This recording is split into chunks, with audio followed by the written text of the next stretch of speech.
All right. On to midterm 2. So how was midterm 1? Who liked it? Nobody. Who hated it? Who was like, that was harder than I expected? Who's just not raising their hand? Yeah, that's all right. Good point. You'll get it back at the end of class today. Your GSIs are impressive. Yeah. I've never had that before, that they graded 200 exams in 3 days. So. Sorry? Yeah. All right. Quiet time. Time for economics. Let's settle down. Shh, shh, shh, shh. Thank you. In case you need to use your texting plan, what I'm going to do today, I'm going to hand you back your exam. If you pick it up, that counts as a valid quiz grade. All right? That way you don't have to fill anything out. I know who was here, and we save ourselves some paper and a couple of trees. Fair? All right, done. That also means you can't pick up your buddy's exam. All right? So what we did last time, time to focus a little bit. I know it's exciting. It's exciting times right now at Berkeley. I get to meet the chancellor today, which is why I'm wearing these are my good pants. That's a sad state of the world. Maybe I should go out and buy some pants. What we finished last time was short run production, right? So how do we distinguish the short run from the long run? Anybody? Any takers? What's different in the short run from the long run? Yeah. Yeah, you're already a mile ahead of me. What about inputs? Yeah. There are some factors in the short run that are fixed, right? So some factors are variable, but at least one of your inputs is fixed in the short run. You can change it. As soon as all factors become variable, meaning you can adjust them, you're in the long run. So you were exactly right? But even in the short run, one of your inputs has to be variable, right? Otherwise, you're sort of stuck. That could also happen, but that's not interesting because I don't get to choose anything. So at least one input is variable in the short run, and at least one's fixed. In the long run, everything's variable. So what we looked at is we introduced these new concepts called the average product of labor and the marginal product of labor, where the marginal product of labor is how much more output you get if you hire one more unit of labor. Holding capital fixed. Average product of labor is at any level of output. How many units per worker do you produce, right? Then we had a nice little drawing lesson where, just to show you how easy this is, right, we drew our total product curve, labor. You don't have to draw this again. Draw a regular U, the right side of the regular U, and then an inverse U. On that total product curve, you know something happens at the inflection point, something happens at the point where the ray from the origin is tangent to the total product curve, and something happens at the top of the total product curve. So if you want to draw marginal and average product of labor, what you do, you take these three quantities. You can't do that electronically, the up and down blackboard thing. So, right? What do I know happens at the point where the line from the origin is tangent to the total product curve? That's where I know average product of labor goes from increasing to decreasing. It's also the point where average product of labor is equal to the marginal product of labor. The quantity to the right here where total product peaks is the one where marginal product goes from being positive to negative.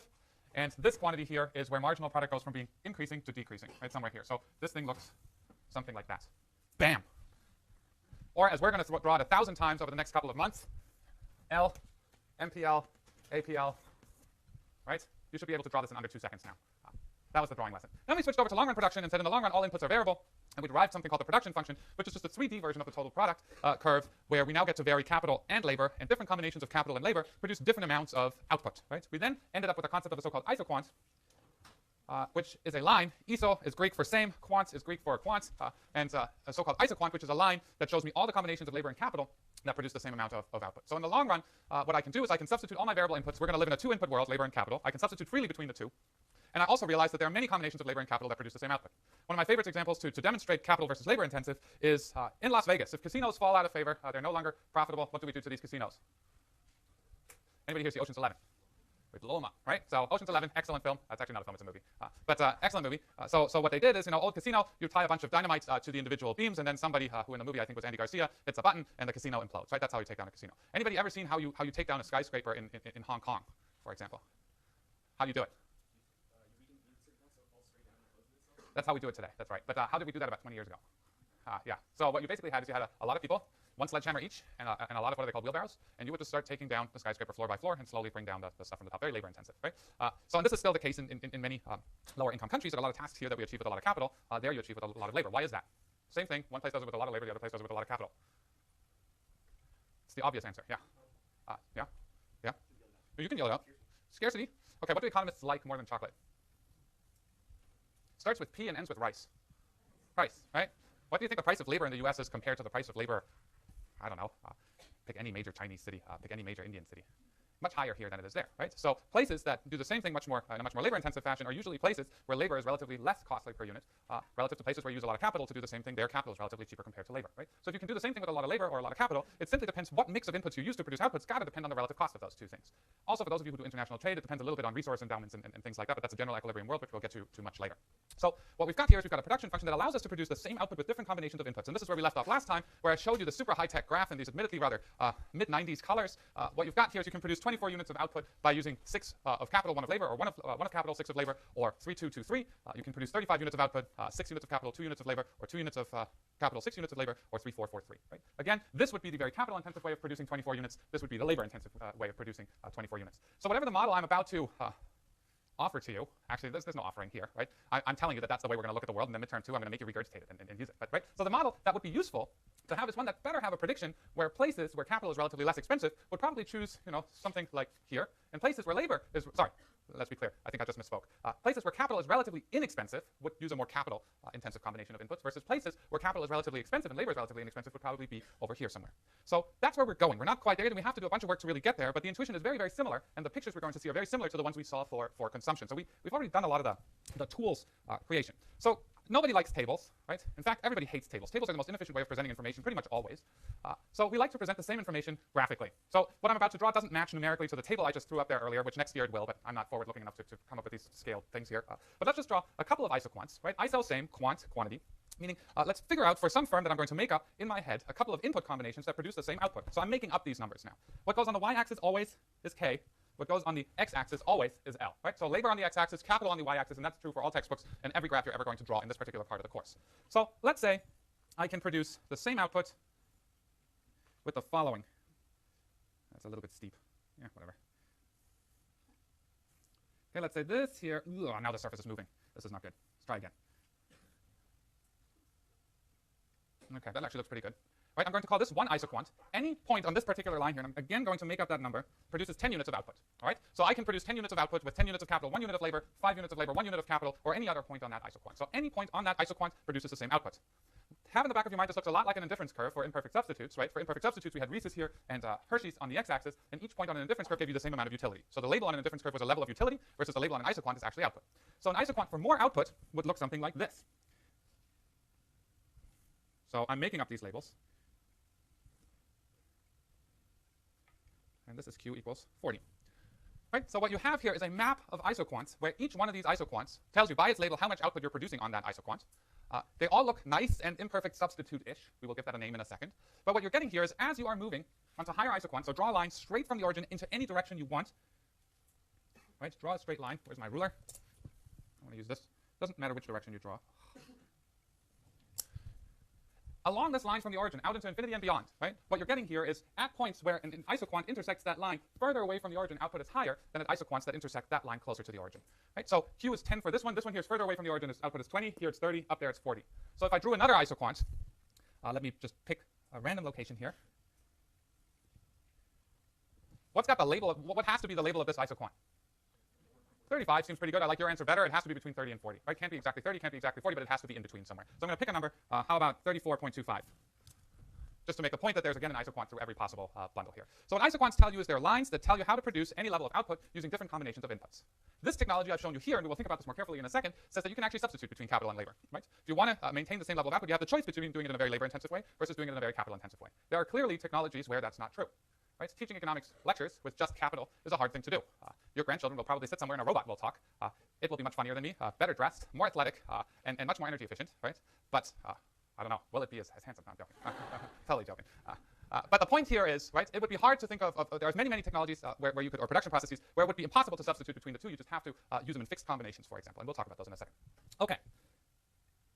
So what's the difference between isoquants and indifference curves? I'm lobbying to change the name of indifference curves to iso-utility curves. Right? It sounds much more scientific, but it's not catching on. So isoquants versus indifference curves, they're the same in certain ways. Right? The properties of the two concepts where they are the same are the following. We've already said that further away from the origin, if you draw a straight line, along that line, isoquants and indifference curves that cross that line at points further away from the origin have higher output in the case of isoquants and higher levels of utility in the case of indifference curves. So the further away you get from the origin, the better off you are as a consumer, the more output you produce as a firm. They never cross. I'm going to yell at you later when I hand back the exam. I'm going to yell at you bad. There were people in this room who, on the exam, and it wasn't just one person, drew indifference curves that crossed. Look at Fiona. She looks traumatized. Walter didn't even show up. He took a sick day. All right? That's how bad it was. So how many times did I say indifference curves don't cross? Like 100 times. How many times did I threaten you what I would do if your indifference curves cross? Even more times, right? So what did I do? I took away all your points if your indifference curves cross. All right? That's what I did. Not for the whole exam, but for the question. So indifference curves don't cross. Neither do isoquants, right? They can't cross. So if on midterm 2, the same person, I've noted next to your name whether your indifference curves cross. If you draw me isoquants that cross on the next exam and you do crossing indifference curves, I'm coming to your house and we're going to go over the stuff until you get it. All right? So that's it. So they don't cross, and they slope downwards weakly, right? We all had this argument, well, Leontief, sort of perfect complements and difference curves aren't downward sloping, right? They're sort of horizontal. So then I said, well, they're weakly downward sloping, meaning they're either horizontal or downward sloping, but they can't come back up. Okay, so they're the same that way, but how are they different? The big difference here is that we've said this also 100 times by now, that utility is an ordinal concept, right? It's a ranking. It allows me to say which bundle you prefer to one over the other, or the other over the one, right? But it doesn't tell me anything about how much more you like one bundle relative to the other. So the utility number doesn't tell me anything. It just allows me to rank things. So indifference curves are holding an ordinal quantity constant, the level of utility, right? Versus isoquants are different. Are 2 Ford escapes more than 1 Ford escape? To me, no, I don't want either. All right, no, I'm joking. But 2 Ford escapes are twice the number of 1 Ford escape.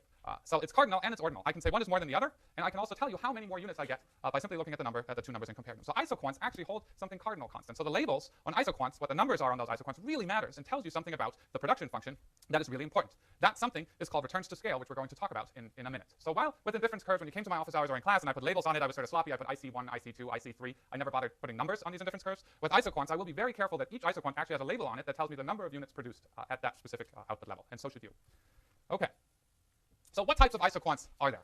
There are 3 types that I can think of. All right. The 3 types that I can think of are very similar to the 3 types of indifference curves that we drew. Max, we drew 4 types. I'll save you the quasi-linear one. We're so done with quasi-linear. It's so yesterday in midterm 1. All right. So types of isoquants we have. The first one sort of sounds like a salad. They're called Cobb-Douglas isoquants, right? A Cobb-Douglas, it's not a Cobb salad. It doesn't have bacon in it. All right. This is a vegetarian class. So Cobb-Douglas looks something like this. They are the imperfect substitutes version of isoquants, right? Where you can actually substitute between capital and labor. And we will talk about at what rate you can substitute between capital and labor and how that relates to marginal product and all of these good things in a second. But Cobb-Douglas are these nice imperfect substitute type isoquants that allow you to substitute between capital and labor. The second one doesn't have a fancy name, okay? Perfect substitutes. Nah, let's not do that. Let's give it a name. Sorry, I'm changing my mind. Let's just call these linear. Okay? Linear isoquants here simply look something like this. Guess what? They're linear.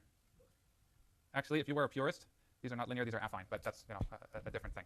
So linear means, again, you can substitute between capital and labor, and you can do so at a constant rate. It's the same thing as perfect substitutes in consumer theory, where your marginal rate of substitution is constant. Arrowhead and Dasani in 16-ounce bottles, you're willing to trade off 1 for 1, right?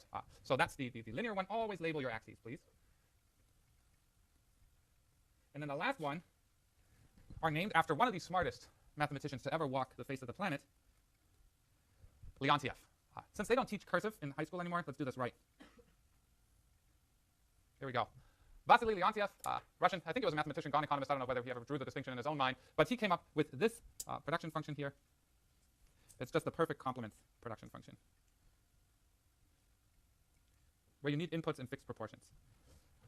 Right? So the way I remember this is pretty simple. Max doesn't eat bacon, so I always ask them to substitute the bacon for more avocado, all right, on my Cobb salad. So you substitute. It's not a perfect substitute for bacon. It's imperfect. So Cobb-Douglas production function, imperfect substitutes. Linear, easy to remember. Leontief, there's no way to remember it easily. You're just going to have to go with the flow. But the way to remember it is, what letter do these look like? L. Well, if you can't remember it, and on the exam you say, I can't remember the name, but it's the Russian guy whose name starts with L, I'll take off a half point and say, at least you paid attention. So those are the 3 different types of isoquants we'll deal with for the rest of the class, and those will keep us plenty busy. Okay, so we talked about being able to tear down buildings with lots of capital, little labor, or a lot of labor, little capital. So is there an ability of the firm to substitute between capital and labor? Meaning, can I trade in the use of some capital and substitute it for more labor and get the same amount of outputs? The answer is, unless your production function is a Leontief one, where you need things as perfect complements, yeah, you can trade off. You can exchange some capital for more labor and keep your output level constant. So in utility theory, what we said is you can trade off Reese's for more Hershey's, and the rate at which you can do this, or you're willing to do this, is called the marginal rate of substitution. At what rate are you willing to trade in Reese's for more Hershey's, all the while holding your level of utility constant? In producer theory, there's a similar concept. It also has marginal rate of substitution in its name, but here, since we're dealing with a production function, which is our concept of technology, meaning how we're able to combine labor and capital and turn it into output, it's called the marginal rate of technical substitution, right? How does your technology, your production function, allow you to substitute between capital and labor? So the marginal rate of technical substitution is going to be the slope of the isoquant, much like the marginal rate of substitution was the slope of the indifference curve. So the firm's ability to substitute between capital and labor, holding output constant, is going to be the marginal rate of technical substitution, which is rise over run, as we'll show in a second, on a given isoquant. All right? So just to be clear, to get the marginal rate